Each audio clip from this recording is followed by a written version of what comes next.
Another problem that we discussed at lunch about the Jesuits is them seeking out advanced degrees beyond philosophy and theology, and that inserts them into the academic machine, which was already pretty much secularized in the 1800s. So, the very fact that they're now being trained outside the norms of pontifical academies and universities and seeking out degrees in various fields like science, and I don't know, you had Teilhard doing anthropology and archaeology, no, I guess not archaeology, but kind of sketchy, and then taking his new expertise and importing it into theology. I think he's he's a big example of Jesuits gone wrong. Yeah.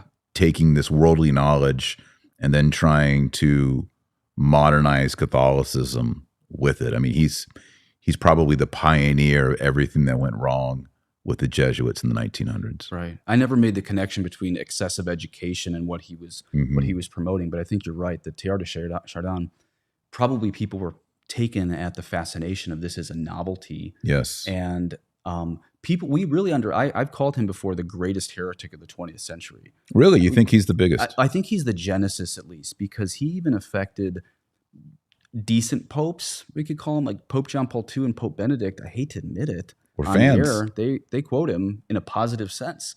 And this guy was a new age freak. Yeah. And so it's really disappointing to see that. We should talk about him, because I don't know if everyone in the audience knows about Teilhard de Chardin. You want to give I think you know more. Well, he was a Jesuit. He was educated. He was very much interested in the anthropology and archaeological studies of, like, was it Peking Man, which turned out to be a fake? I'm thinking of all that goes up converges. It was essentially a soteriology of Eastern religion. Yeah, I mean, becomes one. There was two problems there. There was an Eastern mysticism, and then there was also hardcore evolutionarism. Okay, right. Mm-hmm. So he was getting involved in these excavations of humanoid skeletons, one of which turned out to be a total fraud. And so when you're looking at Eastern mysticism, and then you're looking at the origins of man as evolutionary, he had like this alpha and omega, the omega point, where all of matter, physical matter, is sort of, there's like a big bang, and then there's this evolution of matter, and then there's this sort of climax that happens when God enters into matter, the incarnation of Christ through Our Lady, which is a Catholic concept. Yep. He's peppering it with Catholicism. Exactly. So you kind of have this sort of,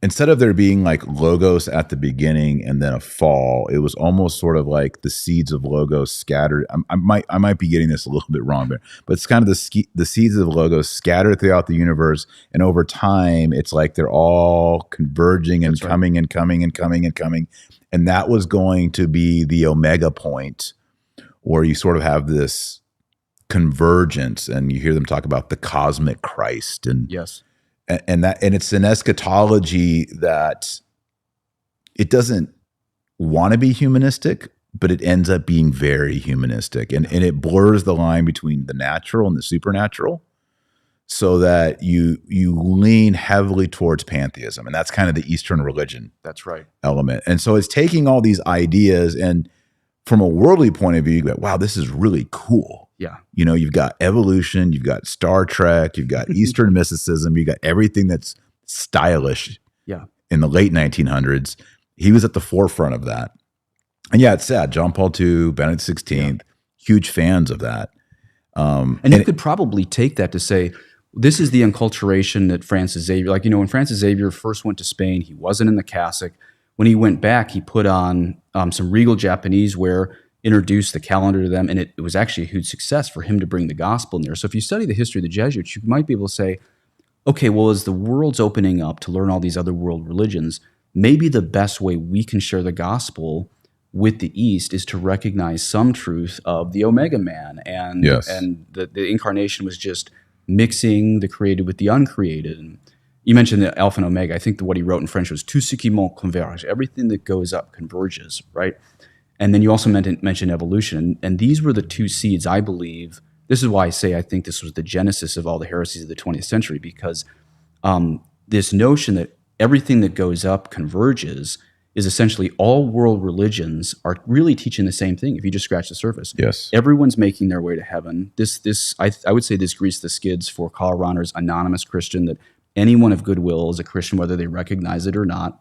In other words, you don't need grace to get to heaven. Exactly. It's just a reformulation of Pelagianism. Or grace is just sprinkled throughout matter. Sprinkled.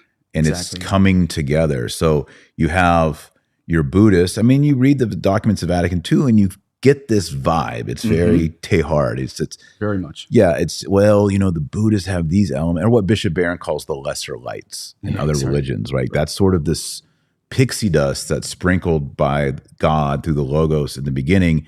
And it's just over time, it's just sort of reassembling itself. And that's going to create, they would say, it is Catholicism, but it's an emergent Catholicism. That's right. Because if man can evolve, so can doctrine. And so Catholicism is going to evolve.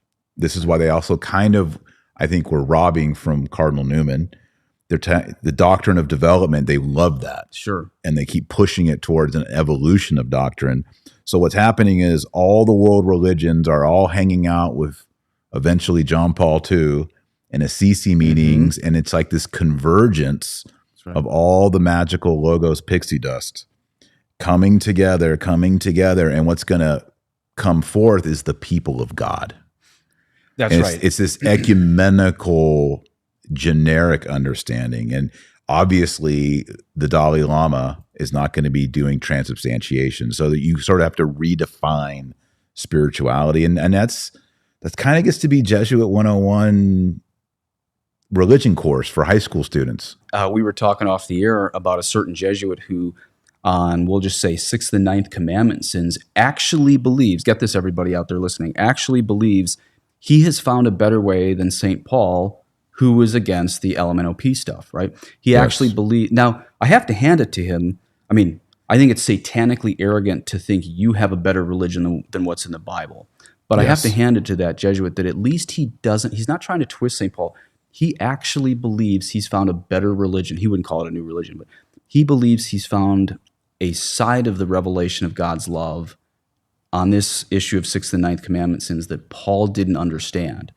Now, to you and me, this sounds absolutely preposterous that he's diverted from the Bible. He admits it. He thinks he has a better religion than the Bible. But you got to hand it to him that at least he's not doing eisegesis into the Bible. He's actually believing that there's a development of doctrine. This is where you can take this back to Teilhard de Chardin, that if man can evolve to something higher, so also our doctrine can evolve. Exactly. Yeah, I mean, we'll call him Slim Jim. You're talking about Slim Jim. But yeah, and real quick, Cardinal Newman had like 10 parameters for development of doctrine, including conservative, tiny, slow, in line with all these other things from the past. So if you read his essay on development of doctrine, he's very stringent on parameters to consider if it's a true or false development of doctrine. And Cardinal Newman, when you read him on, and it is debatable, but like on his development, it's more of a linguistic and philosophical clarification. So like he would say, yes, homoousion is not in the New Testament as a word. Same like Trinity. Yeah, but we take all these verses about the Father, the Son, and the Holy Ghost, and statements of Christ in the Gospels, and from there we clarify that there are three persons in one divine substance, and they're all consubstantial. And so we have to bring about these developments to codify principles that are already present in the apostles. Yeah. That's different than what Slim Jim and certain Jesuits in America are doing, in which they're saying we have emerged beyond, we have a better understanding than the apostles do.